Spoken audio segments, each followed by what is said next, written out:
قبر سے آدمی نکل پڑا۔ حضرت سیدنا عبداللہ بن عمر رضی اللہ تعالی عنہما فرماتے ایک مرتبہ دوران سفر میرا گزر زمانہ جاہلیت کے قبرستان سے ہوا۔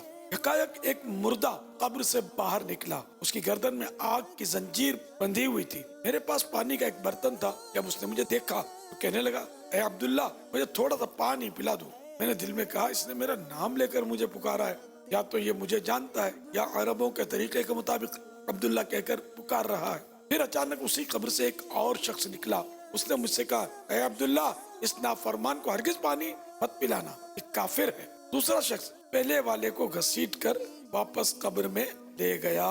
میں نے وہ رات ایک بڑھیا کے گھر گزاری، اس کے گھر کے قریب ایک قبر تھی۔ میں نے قبر سے آواز سنی بولوں وما بول شنوں وما شن، یعنی پیشاب۔ پیشاب کیا ہے؟ مشکیزہ۔ مشکیزہ کیا ہے؟ اس آواز کے بارے میں بڑھیا سے پوچھا تو کہنے لگی یہ میرے شوہر کی قبر ہے، اسے 2 خطاؤں کی سزا مل رہی ہے۔ پیشاب کرتے وقت یہ پیشاب کے چینٹوں سے نہیں بچتا تھا۔ میں اس سے کہتی کہ تجھ پر افسوس، جب اونٹ پیشاب کرتا ہے تو وہ بھی اپنے پاؤں کھول کر چینٹوں سے بچتا ہے، لیکن تو ہے کہ اس معاملے میں بالکل احتیاط ہی نہیں کرتا۔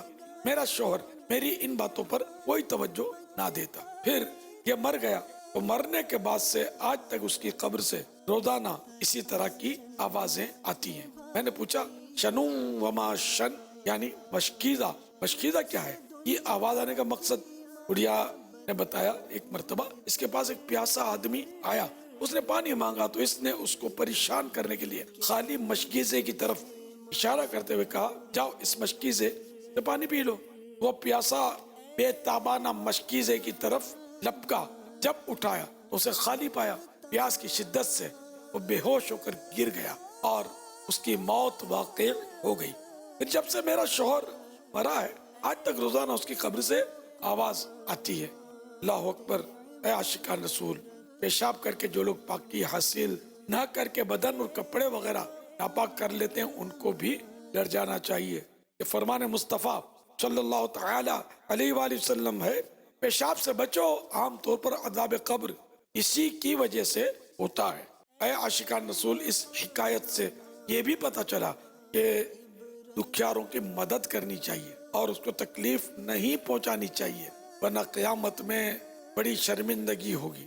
یہ ذہن بنا لیجئے کہ مجھ سے کسی کو تکلیف نہ پہنچے۔ اللہ کے پیارے حبیب صلی اللہ تعالی علیہ وآلہ وسلم نے ارشاد فرمایا جس نے مسلمان کو تکلیف دی اس نے مجھے تکلیف دی، اور جس نے مجھے تکلیف دی اس نے اللہ پاک کو تکلیف دی، یعنی جس نے اللہ پاک کو تکلیف دی بالآخر اللہ پاک اسے عذاب میں گرفتار فرمائے گا۔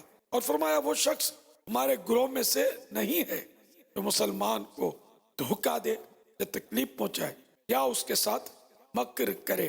ہمیشہ ہاتھ بھلائی کے واسطے اٹھیں، بچانا ظلم و ستم سے مجھے صدا یا رب، رہیں بھلا کی راہوں میں گامزن ہر دم، کریں نہ رخ میرے پاؤں گناہ کا یا رب، آمین۔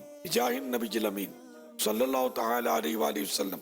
صلو علی الحبیب صلی اللہ تعالی علی محمد۔ مدنی چینل دیکھتے رہیے۔